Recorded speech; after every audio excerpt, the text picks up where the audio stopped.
ትቼዋለሁ ሐሳቤን ባንተ ላይ ጥላለሁ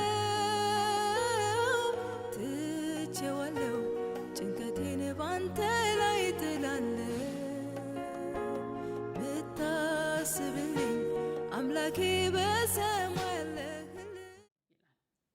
እግዚአብሔር የተመሰገነ ይሁን። እንጸልያለን። እግዚአብሔር አምላካችንና አባታችን ሆይ እናመሰግንሃለን። የዘላለም አምላክ እግዚአብሔር አባት ሆይ ዛሬ ደግሞ እንደገና እኔንና ወገኖቼን ስለሰበሰብከን እንደገናም ደግሞ ጌታ ሆይ ከዚህ ከከበረው ቃልህ እንድንነጋገር ስለረዳህን ጌታ እግዚአብሔር ሆይ እጅግ አድርገን እናመሰግንሃለን። እግዚአብሔር አምላክና አባት ሆይ አንተ የምናመልክህ አምላክ ሕያው ነህ፣ የምትሰማ የምትናገር እግዚአብሔር አምላክ ሆይ ስለዚህ ዛሬ ደግሞ በቃልህ ትናገረናለህና እጅግ አድርገን እናመሰግንሃለን። እግዚአብሔር አምላክ ሆይ የሚሰማ ልብ ስጠን። እግዚአብሔር አምላክና አባት ሆይ ሰምተንህ ጌታ እግዚአብሔር ሆይ ዘመናችንን ሁሉ ካንተ ጋር እንድንሆን አንተን እንድናውቅህ እንድትረዳን በኢየሱስ ክርስቶስ ስም እንለምንሃለን። እግዚአብሔር አምላካችንና አባታችን ሆይ ስለ ሁሉ ተመስገን። እኔንም ባሪያህን ደግሞ ጌታ ሆይ እንድትረዳኝ እንድታግዘኝ በኢየሱስ ክርስቶስ ስም እንለምንሃለን። እግዚአብሔር አምላክ ሆይ ምሕረትህን ጸጋህን አብዛልኝ በጌታ በኢየሱስ ክርስቶስ ስም አሜን።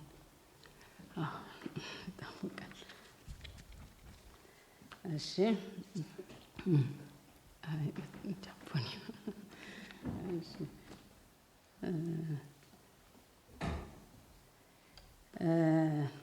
ይሄን አሁን እንዳነበብነው እንግዲህ የአሳፍ መዝሙር ነው። ይሄንን መዝሙር በደንብ እንዲገባን እንድንረዳ አሳፍ ማን ነው፣ ይሄንን መዝሙር የዘመረው አሳፍ ማን ነው የሚለውን ትንሽ ብናይ ደስ ይለኛል።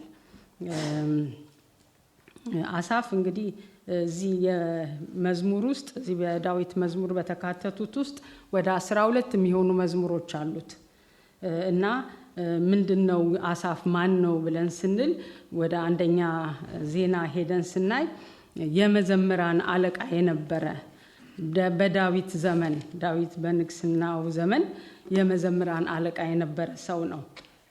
ዳዊት በንግስናው ዘመን በጣም ብዙ በጣም የሚገርሙ ሰዎች በዙሪያው ነበሩ። በዙሪያው ነበሩ።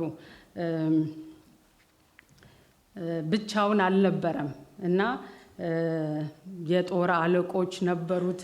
እንደነ ኢዮአብ የሚባሉ በጣም አማካሪዎች ነበሩት። ስለ ስራው ስለ ንግስናው የሚያማክሩ ፖለቲካል አድቫይዘሮች የሚባሉት በአሁኑ ዘመን እንደነበሩት እንደነ አኪልጦፌና ኩሲ የሚባሉ አማካሪዎች ነበሩት። እንደገናም ደግሞ በመንፈሳዊ ሕይወቱ የሚያማክረው እንደ ነብዩ ዮናታን አይነት ሰው አጠገቡ ነበረ። ከሱ በተጨማሪ ደግሞ የመዘምራን አለቆች ነበሩት። የፓብሊክ ኳየር ነበረው።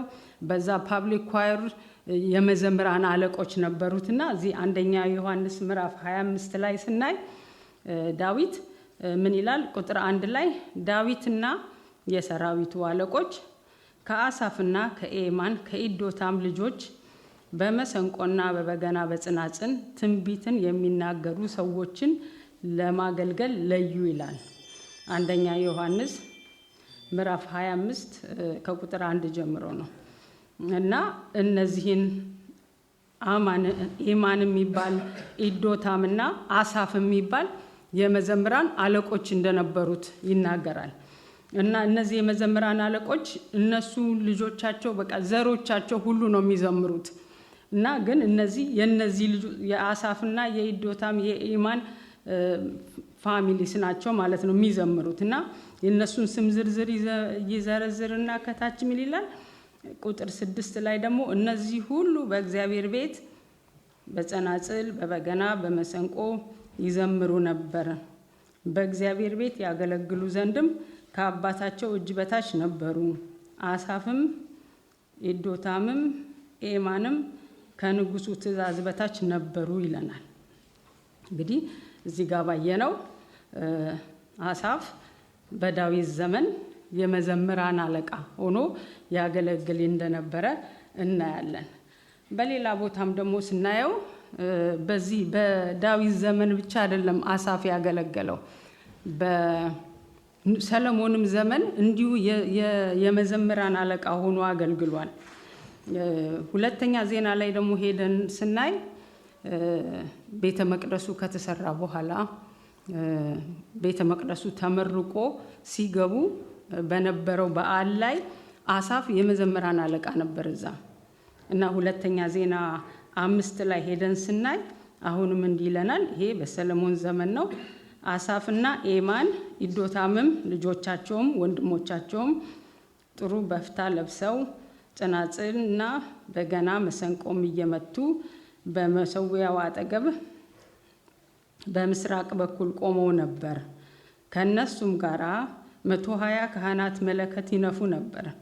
ካህናቱም ከመቅደስ በወጡ ጊዜ መለከቱንም የሚነፉ መዘምራን በአንድነት ሆነው እግዚአብሔርን እያመሰገኑና እያከበሩ እግዚአብሔር ቸር ነውና ምሕረቱ ለዘላለም ነውና እግዚአብሔርን አመስግኑ እያሉ በአንድ ቃል ድምጻቸውን ወደ ከፍ አድርገው በመለከትና በጽናጽን በዜማ ዕቃ ሁሉ እግዚአብሔርን ባመሰገኑ ጊዜ ደመናው የእግዚአብሔርን ቤት ሞላው። የእግዚአብሔርም ክብር የእግዚአብሔርን ቤት ሞልቶ ነበርና ካህናቱ ከደመናው የተነሳ መቆምና ማገልገል አልቻሉም። ይሄ በሆነ ሰዓትም አሳፍ የመዘምራን አለቃ እንደነበረ ይናገራል።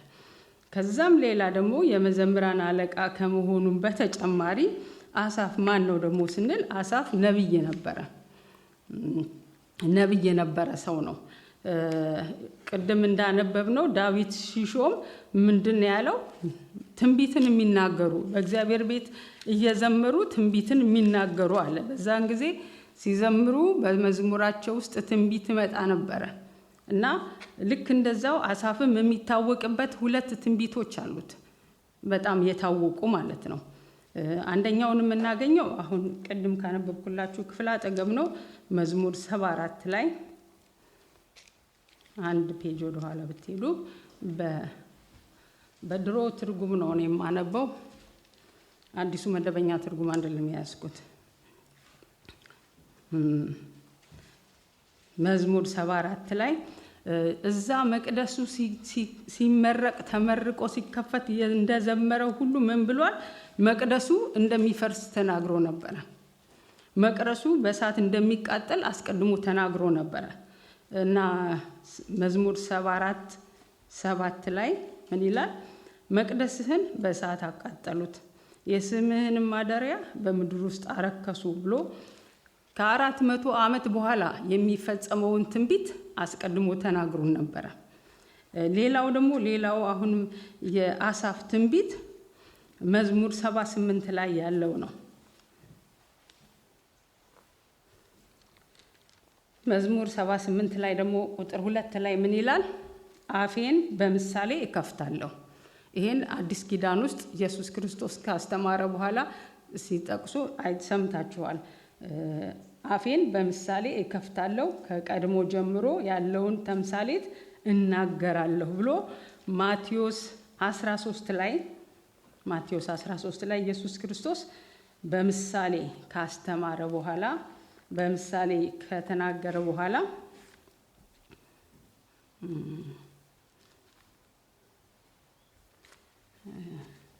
እንደዚህ ብሎ ተናግሯል። የዘሪውን ምሳሌ በምሳሌ ካስተማራቸው በኋላ ስለ መንግስተ ሰማያት በምሳሌ ካስተማራቸው በኋላ ቁጥር 34 ላይ ምዕራፍ 13 ማለት ነው። ቁጥር 34 ላይ ምን ይላል?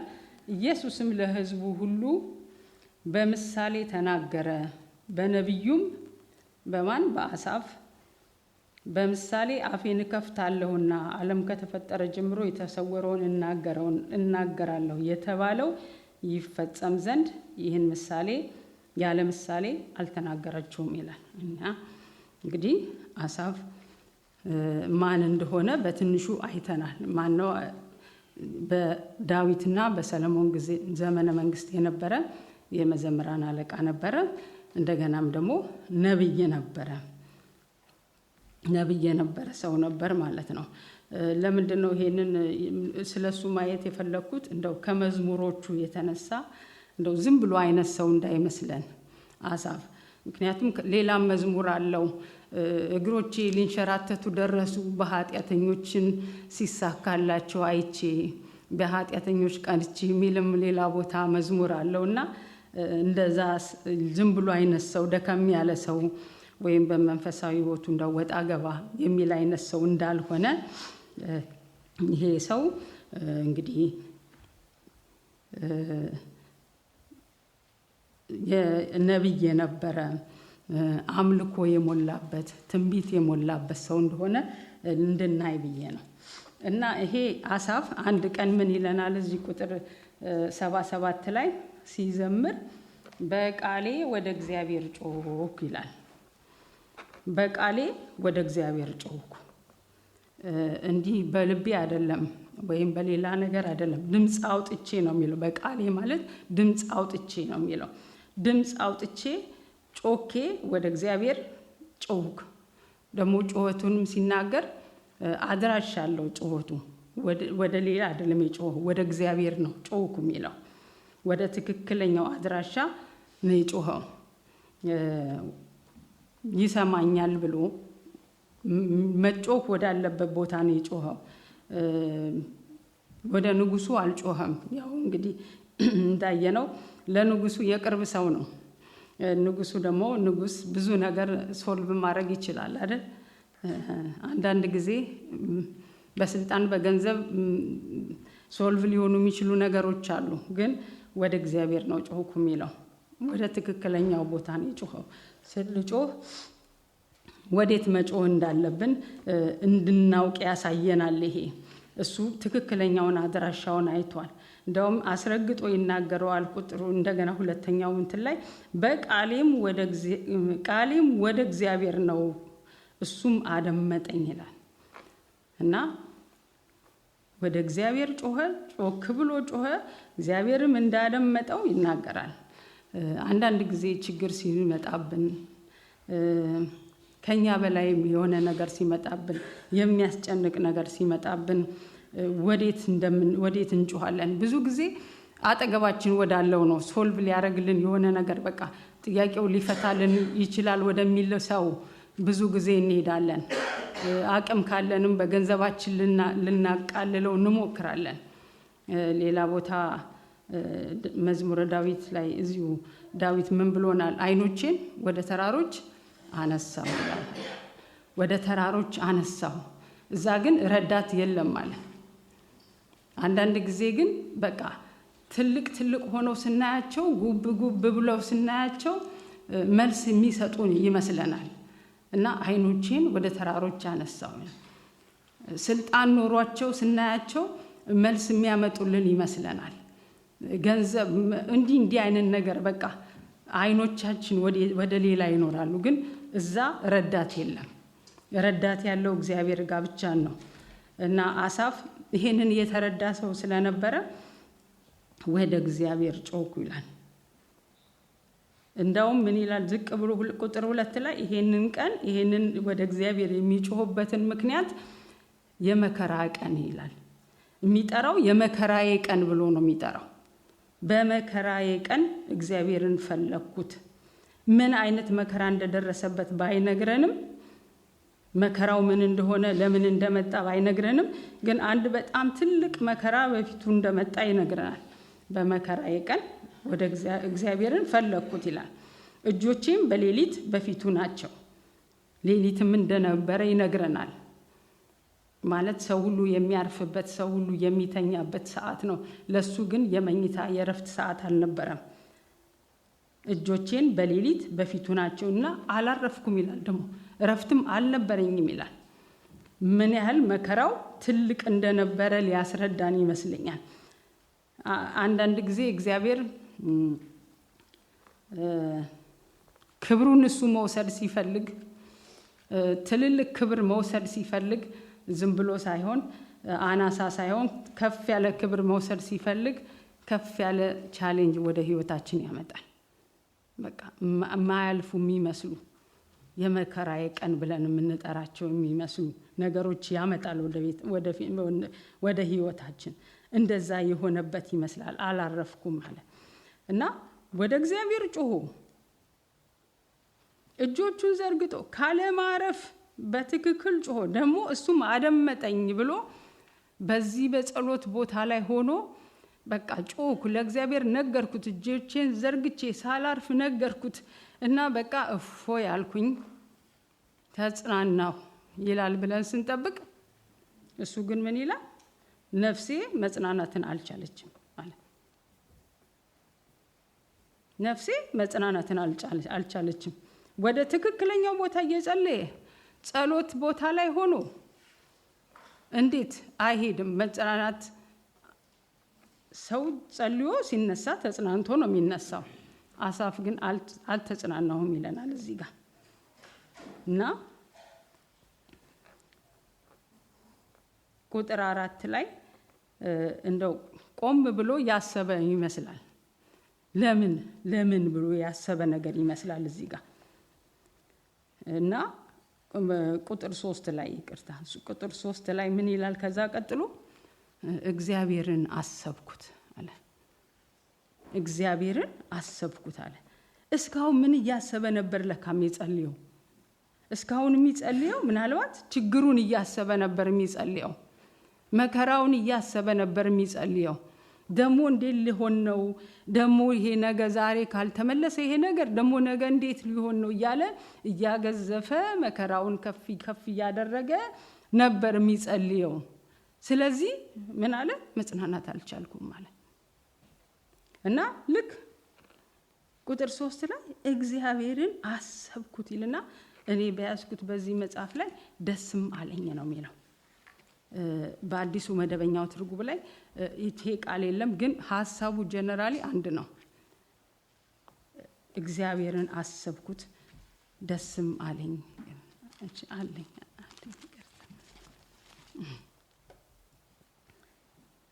እና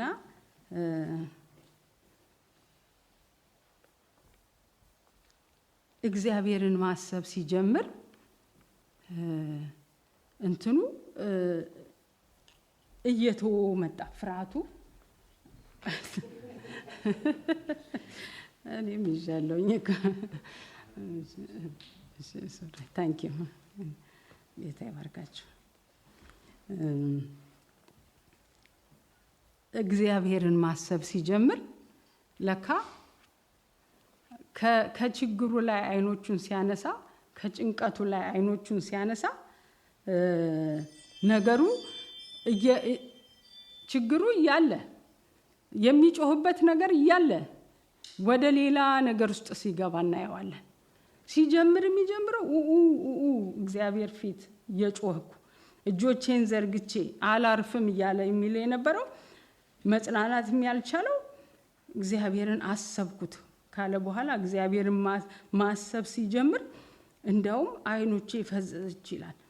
ከዛ ወርታይ ዝቅ ብሎ ምን ይላል? የድሮውን ዘመን አሰብኩኝ፣ የዘላለሙን ዓመታት አሰብኩ። ማሰብ ብቻ አይደለም አውጠነጠንኩ ይላል።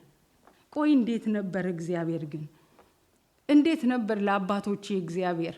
እኔንስ ባለፈው ታሪኬ እግዚአብሔር እንዴት ነበር ያኖረኝ? እዚህ ያደረሰኝ እስቲ እንዴት ነበር እያለ ስለ እግዚአብሔር ማሰብ ጀመረ። ስለ እግዚአብሔር ማውጠናጠን በደንብ በቃ ማጠናጠን ማለት በጣም በቃ ሜዲቴት ማድረግ ቁጭ ብሎ በደንብ ማሰብ ሲጀምር አስቦ እንደውም በአዲሱ መደበኛ ትርጉም ላይ ያለፉት መዝሙሮቼን ሁሉ አሰብኩ ይላል። ቁጥር 6 ላይ መዝሙሮቼን ሁሉ አሰብኩት ይላል። ሲዘምራቸው የነበረውን እና አሰብኩና ብሎ መጨረሻ ላይ ምን ይላል? ካሰበ በኋላ በልቤን አነቃቃኋት፣ ነፍሴን አነቃቃኋት ነው። በሌሊት ከልቤ ጋር ተጫወትኩ፣ ነፍሴንም አነቃቃኋት። ዝማሬዎቹ ሁሉ አሰብኩኝ፣ ያስታወስኩ እነሱን አሰብኳቸው ካለ በኋላ 6 ጥያቄዎችን አወጣ። ከዛ በኋላ 6 ጥያቄዎችን፣ እነዚህ ጥያቄዎች የእግዚአብሔር የማንነቱ መገለጫዎች ናቸው። እግዚአብሔር ያሰኙት ነገሮች ናቸው። ለመሆኑ አለ ጥያቄዎቹን ሲጀምር እግዚአብሔር ለዘላለም ይጥላልን? እንግዲህ ቸርነቱ አይጨምርምን? በቃ ለዘላለም ይጥላልን ወይ? አባቶቻችንን ከግብጽ ሲያወጣቸው በቃ ቀይ ባህር ላይ ሲደርሱ ጥሏቸው ሄዷል? ወይስ ምድረ በዳ ውስጥ ውሃ ስለሌለ በቃ ብሎ በጥም ሞተዋል፣ አልቀዋል እያለ ማሰብ ጀመረ። ይጥላል እንዴ ግን እግዚአብሔር እያለ የራሱንም ህይወት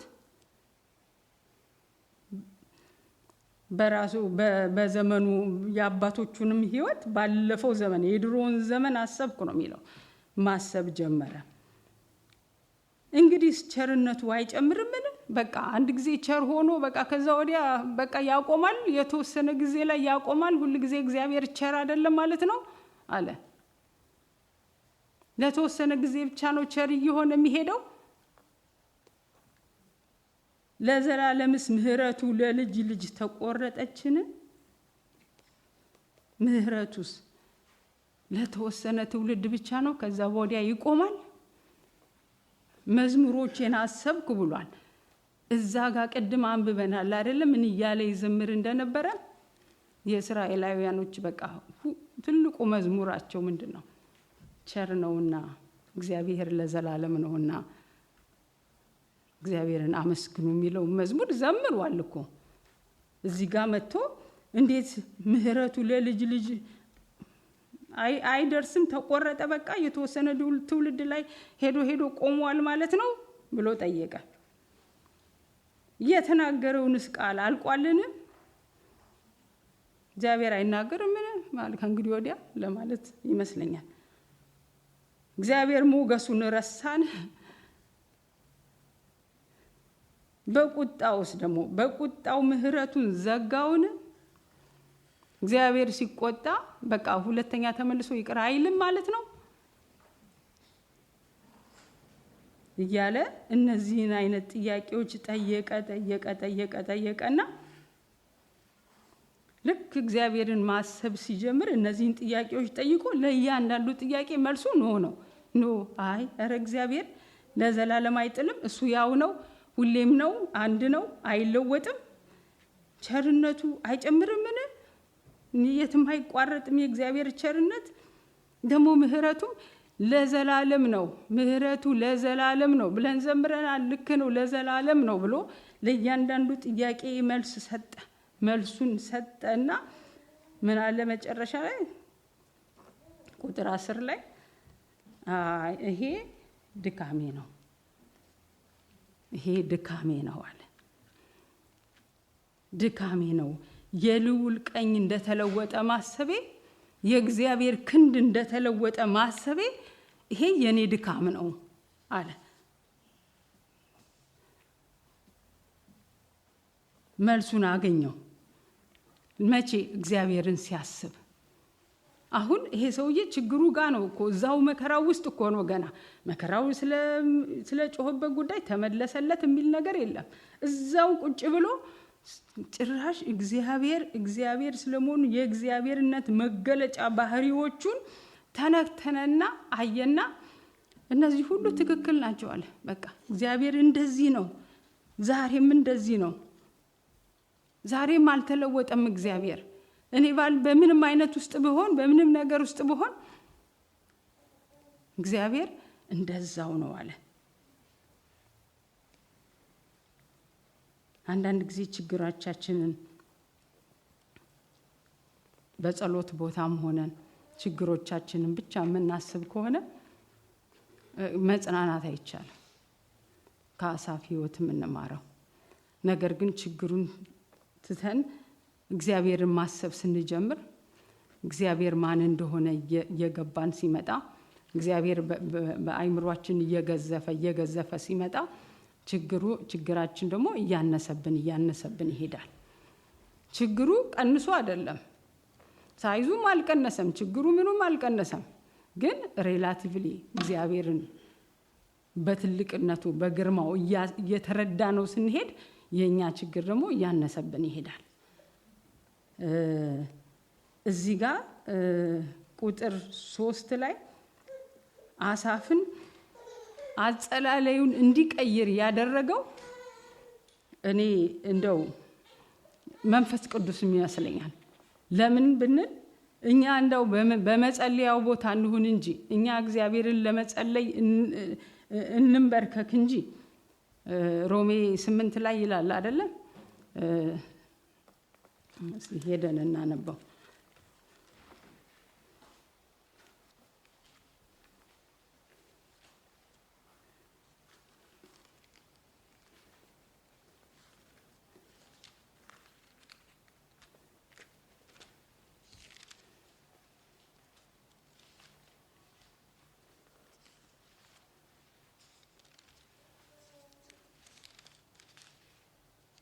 ሮሜ 8:26 ነው መሰለኝ። እንዲህ ይላል፣ እንዲሁም ደግሞ መንፈስ ድካማችንን ያግዛል፣ እንዴት እንድንጸልይ እንደሚገባን አናውቅምና፣ ነገር ግን መንፈስ ራሱ በማይነገር መቃተት ይማልድልናል፣ ልብንም የሚመረምር የመንፈስንም ሐሳብ ምን እንደሆነ ያውቃል፣ እንደ እግዚአብሔር ፈቃድ ስለ ቅዱሳን ይማልዳልና ይላል። እኔ እዛ ጋር የሚመስለኝ መጽናናት ሲያቅተው አይ እንደዚህ አይደለም የሚጸለየው፣ ይኸው ሸክምህን ለእኔ ስጠኝና እኔን እያየ ጸልይ ያለው ይመስለኛል መንፈስ ቅዱስ። ልክ እሱም ማየት ሲጀምር፣ ስለ እሱ ማሰብ ሲጀምር ወደ ሌላ ሁኔታ ውስጥ ነው የገባው እና ጭራሽ እዚህ ቁጥር 11 ላይ ሲመጣ መልሱን ከመለሰ በኋላ ይሄ የኔ ድካም ነው እንጂ የእግዚአብሔር ቀኝ አልተቀየረም፣ የእግዚአብሔር ኃይል አልተቀየረም ካለ በኋላ ምን ይላል? እንደውም የእግዚአብሔርን ስራ አስታውሳለሁ አለ። አስታወሱ የቀደመውንም ታምራትን አስታውሳለሁና ብሎ ከዛ ምን ይላል? አቤቱ መንገድህ በመቅደስ ውስጥ ነው፣ እንደ አምላካችን ያለ ታላቅ አምላክ ማን ነው ብሎ ጭራሽ ታምራትን የምታደርግ አምላክ አንተ ነህ እያለ አምልኮ ውስጥ ገባ። አምልኮ ውስጥ ሲገባ እናየዋለን። ሲጀምር የጀመረው በለቅሶ በውታ ነበር የጀመረው። መጽናናት አልቻልኩም ያለው ሰውዬ እግዚአብሔርን ማሰብ ሲጀምር ችግሩን ትቶ የት እንደሄደም እዚህ ጋር አይነግረንም ችግሩ ራሱ። እሱ ግን ወደ አምልኮ ውስጥ እንደገባ እናያለን። እና ሌላ ቦታም ሌላም በመጽሐፍ ቅዱሳችን ውስጥም አንድ ሌላ ሰውም አለ እንደዚህ እግዚአብሔርን ነፍሴ በዛለችብኝ ጊዜ እግዚአብሔርን አሰብኩት የሚል ማነው? ያሽር ገጥ ያቀዋል መሰለኝ። በመከራ ውስጥ ሆኖ ዮናስ ነው። ዮናስ በመከራ ውስጥ ሆኖ ዮናስን ታሪክ ታውቁታላችሁ። ረጅም ነው፣ አሁን አልናገርም። ግን እግዚአብሔርን መታዘዝ እምቢ ብሎ ከእግዚአብሔር ኮብልሎ ወደ ሌላ ሀገር ሊሄድ ሲል መርከብ ተሳፍሮ ሊሄድ ሲል በመርከቡ ላይ ማዕበል ተነሳና ያው በሱ ምክንያት እንደመጣ ሲያውቁ ሰዎቹም ወደ ባህር ጣሉት እና ወደ ባህር ጥልቁ መሰረት የወረደ ሰው ነው። ወደ ጥልቁ መሰረት እንደወረደ ይናገራል ራሱ። ሳሩ በአንገቴ ላይ ተጠምጥሞ ነበር ይላል። እዛ ውስጥ ሆኖ እግዚአብሔር ነው ከዛ እንዲያወጣው አሳ ነባሪ የላከለት። አንዳንድ ጊዜ የአሳ ነባሪ ሆድ አይመችም አይደለ? ግን ከዛ ይሻላል። አንዳንድ ጊዜ እግዚአብሔር ከሆነ ቦታ ከክፉ ነገር ሊያወጣን ፈልጎ የሚያስገባን ቦታ የማይመች ነው፣ ግን እግዚአብሔር ሊያተርፈን የሚያስገባው ቦታ አለ እና እዛ አሳ ነባሪ ሆድ ውስጥ ሆኖ ሳይወጣ ምን ብሎ ይላል? ነፍሴ በዛለችብኝ ጊዜ ምዕራፍ 2 ቁጥር 8 ላይ ነው። ነፍሴ በዛለችብኝ ጊዜ አለ እግዚአብሔርን አሰብኩት ይላል። በደህናው ጊዜ እግዚአብሔርን እምቢ ብሎ ነው የሄደው። በደናው ጊዜ ማዕበሉ ሲነሳ እንኳን ጸልይ ሲባል እሱ ተኝቶ ነበር፣ ሌሎቹ ሲጸልዩ እንኳን። ግን ምን አለ? ነፍሴ በቃ በዛለችብኝ ጊዜ ተስፋ ቆረጠ። በዛን ጊዜ እግዚአብሔርን አሰብኩት አለ። ያ ቃል ዮናስ እግዚአብሔር መሐሪ እንደሆነ እንዳውም አንተ ይቅር ትላቸዋለህ እኔ ብናገር ምን ዋጋ አለው ብሎ ነው እኮ ሄደው እና ግን እዛ ውስጥ ሆኖ እግዚአብሔርን አሰበና አሳ ነባሪ ሆድ ውስጥ እያለ ማመስገን ጀመረ።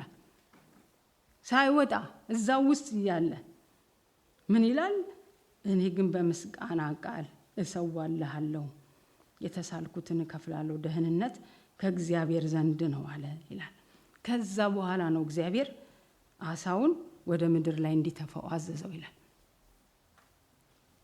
እና እግዚአብሔርን ማሰብ በመከራ ውስጥ ሆነን እንኳን ማመስገን የምንችልበትን አቅም ይሰጠናል።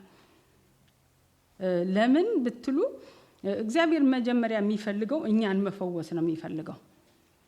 መከራችንን መመለስ አይደለም። መከራችንን መፈወስ ይችላል ወዲያው። ግን መጀመሪያ የኛን ልብ የኛን አመለካከት ለመከራው ያለንን አመለካከት እኛን መጀመሪያ መፈወስ ይፈልጋል። እና እንደዚህ ነው ያደረገው። ዮናስንም አሳፍንም እንደዛ ነው ያደረገው። ምክንያቱም ዛሬ አንድ መከራ ቢሄድ ነገ ደግሞ አንድ መከራ ይመጣል። ልባችን ከተፈወሰ ግን በምናገኘው ነገር በሙሉ በሚያገኘን ችግር ሁሉ ወደ እግዚአብሔር ከዛ ከችግራችን በላይ የሆነ እግዚአብሔር እንዳለ ያንን ስናስብ ከዛ ከችግር ውስጥ እንወጣለን ማለት ነው። እና ዮናስንም እንደዛ ነው ያደረገው።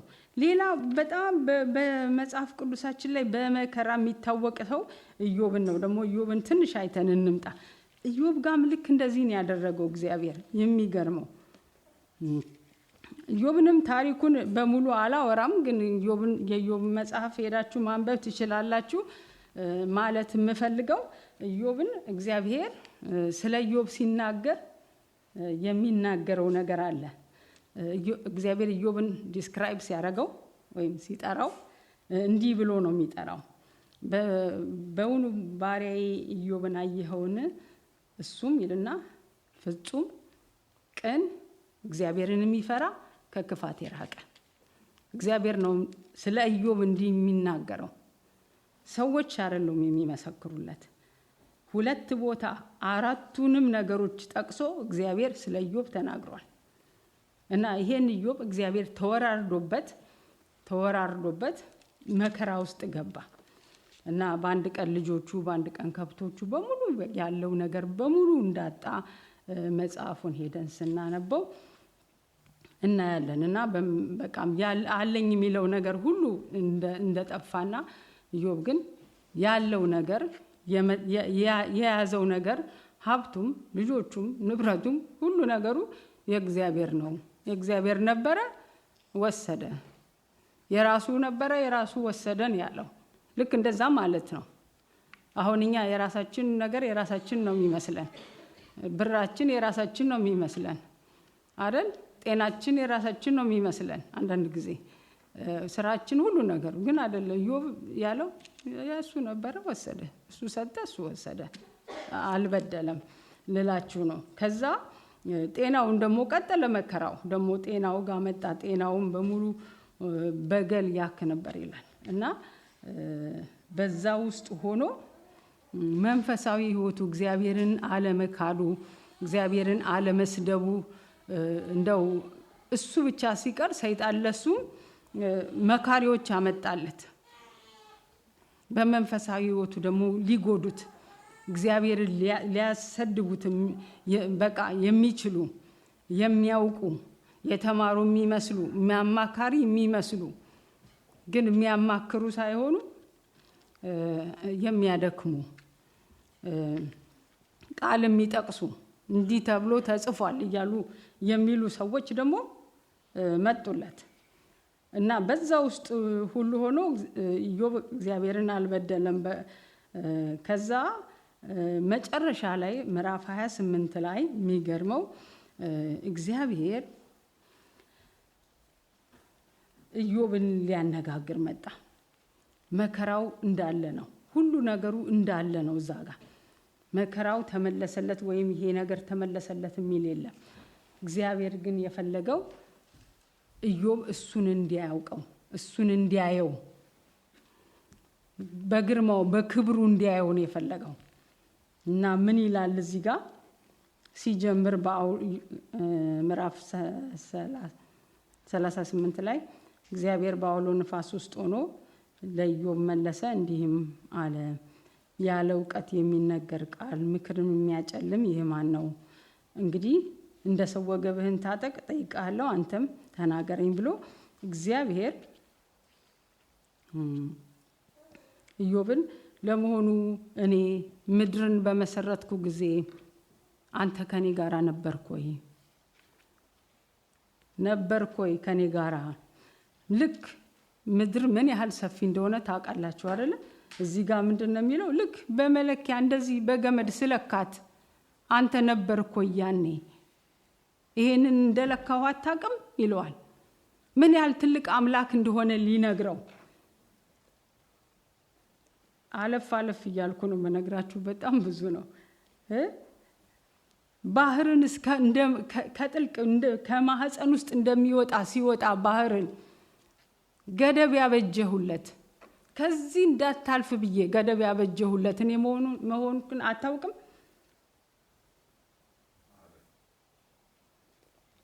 እያለ ለመሆኑ አንተ አንድ ቀን ንጋት እንዲሆን አዘሃል? ቀን እንዲሆን አዘህ ታውቃለህ? የብርሃንስ መኖሪያ የት እንዳለ ታውቃለህ ወይ? እያለ እግዚአብሔር በጣም በቃ የሚገርሙ ነገሮችን ይጠይቀዋል። ከሰባቱ ከዋክብት አንዱን እንኳን ልታስር አንተ ትችላለህ እንዴ ይለዋል። በሰውስ ልብ ማስተዋልን የሰጠ ማን ነው? የሰማይንስ ደመና በጥበቡ ሊቆጥር የሚችል ማን ነው? እኔ እችላለሁ ነው እኮ የሚለው እግዚአብሔር። አንተ ትችላለህ አለው። ሌሎቹንም ፍጥረታትን እያየ የበረሃ ፍየል ስፈጥር የት ነበርክ?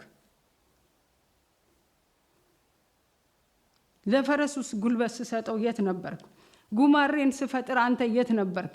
አዞውንስ ስፈጥር ከነ ባህሪያቸው የፈጠራቸውን ፍጥረታት በሙሉ የሰማይን ስርዓት እንዴት እንደዘረጋ በሙሉ ሲነግረው ኢዮብ ምንም ነገር መናገር አልቻለም። እግዚአብሔር በትክክለኛ እግዚአብሔርነቱ ሲያየው፣ በግርማው በሞገሱ ሲያየው ምንድን ነው ያለው? እኔ ምንኛ ወራዳ ሰው ነኝ፣ የምመልስልህ ምንድን ነው? እጄን ባፌ ላይ እጭናለሁ አለ። እና በመጨረሻ ምን ይለዋል? እንደዛው እያለ መከራው እያለ ችግሩ እያለ ሰውነቱን ማከኩ እያለ ምንም ነገር ተመለሰለት ሳይባል ሁሉን ታደርግ ዘንድ ቻይ ነህ፣ ሐሳብህ ይከለከል ዘንድ አይቻልም አለው። እንደውም በፊት በመስማት ነበር የምሰማው፣ አሁን ግን ዓይኖቼ አዩ። በፊት ከማቀህ የበለጠ አሁን አወቅኩህ፣ ከነ ችግሩ ከነ መከራው እያለ እግዚአብሔርን ማምለክ፣ እግዚአብሔርን ማመስገን ጀመረ። ለምን? እግዚአብሔር የሚፈልገው መጀመሪያ እኛን መፈወስ ነው። ስለዚህ አሳፍንም እንዳየነው እግዚአብሔርን ማመስገን የጀመረው እዛው እያለ ነው። እዛው እያለ በፊት ሲጸልይበት ከነበረው ሁኔታ ወጥቶ እግዚአብሔርን ማሰብ ሲጀምር ነው። ዮናስም እንደዛው፣ ኢዮብንም እንደዛው ነው ያየነው። ስለዚህ እግዚአብሔርን ማሰብ ያስፈልጋል። እግዚአብሔርን ስናስበው ካለንበት ነገራችን ሁሉ በላይ፣ ከችግራችን ሁሉ በላይ፣ ከመከራችን ሁሉ በላይ፣ ዛሬ ከምናልፍበት ነገር ሁሉ በላይ የሆነ አምላክ እንዳለ ስናስብ ይሄንን የመከራውን ዘመን ማለፍ እንችላለን። እግዚአብሔር በሚመልስበት ቀን አለው። ግን ያንን ቀን እስከዛ ድረስ ማለፍ የምንችለው እሱን ስናስብ ብቻ ነው። እግዚአብሔር እሱን እንድንወድበትና እሱን እንድናመልክበት ከሚፈልጉበት መንገዶች አንዱ ሐሳባችንን ለሱ መስጠት ነው ይላል አይደለም? በፍጹም ልብህ፣ በፍጹም ነፍስህ፣ በፍጹም ሐሳብህ ውደድ ይላል። ሐሳባችንን ለሱ እንድንሰጥ ይፈልጋል። እግዚአብሔር ይታሰባል። ለምንድን ነው የምናስበው? እንድናውቀው፣ የበለጠ እንድንረዳው።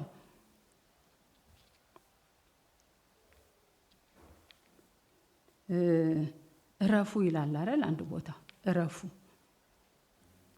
በምንድን ነው የሚታረፈው? ዝም ብሎ አይደለም። እረፉ ካለ በኋላ አሜን እኔም አምላክ እንደሆንኩኝ እወቁ ይላል። እሱ አምላክ እንደሆነ እንድናውቅ ደግሞ ማሰብ አለብን። እሱን ኃይሉን፣ ብርታቱን፣ ምህረቱን ሁሉ። በተለይ አንዳንድ ጊዜ ችግር ውስጥ ስንገባ መከራ በብዙ ነገር ይመጣል። የኢዮብን እናውቀዋለን። በራሱ ጥፋት አይደለም። አሳፍ አልነገረንም። ዮናስ ደግሞ በራሱ ምክንያት የመጣ ነው። እዛ ያዕቆብ ላይ ሄዳችሁ ስታዩ መከራ በተለያየ ነገር ይመጣል። አንዳንዱ እግዚአብሔር ራሱ ፍጹማንና ሙሉዋን ሊያረገን ትዕግስትን ሊያስተምረን እንደሚመጣ ይናገራል። አንዳንዱ ደግሞ በገዛ ራሳችን መንገድ ስንሄድ ይመጣል። አሁን ዮናስ እንደዛ ነው። ግን እግዚአብሔር በገዛ ራሳችን መንገድም እንኳን ሄደን በሚደርስብን መከራ ውስጥ በምንጮኸው ጩኸት ውስጥ ምህረት አለው። ምህረት አለው። በዛ ውስጥ ሆነን እንኳን እግዚአብሔርን ብናስብ ምህረት እንዳለው እናስባለን። ለካ እድል ይሰጣል፣ እንደገና ይሰጣል እድል። እንደገና አምላክ ነው እግዚአብሔር። በምህረት ይመልሰናል ብለን ከዛ ከገባንበት ነገር ውስጥ መውጣት ይሆንልናል። ስለዚህ እግዚአብሔርን ማሰብ ያስፈልጋል። መከራችንን፣ ችግራችንን፣ አሁን ያለንበትን በዚህ ምድር ያለውን ውጣ ውረድ፣ አካባቢያችን የሚነግረንን፣ ሰይጣንም የሚነግረንን ነገር አይደለም። በመከራ ጊዜ፣ በችግር ጊዜ መታሰብ ያለበት እግዚአብሔር ነው። እግዚአብሔርን እንድናስበው ይፈልጋል። ስለዚህ አሳፍ ምን ይለናል? እግዚአብሔርን አሰብኩት ደስም አለኝ ይላል። እግዚአብሔር አምላካችን የተባረከ ይሁን። እንግዲህ እግዚአብሔር በነገር ሁሉ፣ በምንገባበት፣ በምንወጣበት፣ በኑሮ ውጣ ውረድ ሁሉ የማያሳፍር አምላክ ነውና እሱን እንድናስብ፣ ኃይሉን እንድናስብ፣ ብርታቱን እንድናስብ እግዚአብሔር አምላካችን ይርዳን። አንገቶቻችንን ዝቅ አድርገን እንጸልያለን። ልታስብልኝ ጌታዬ በሰማይ ትቼዋለሁ ሐሳቤ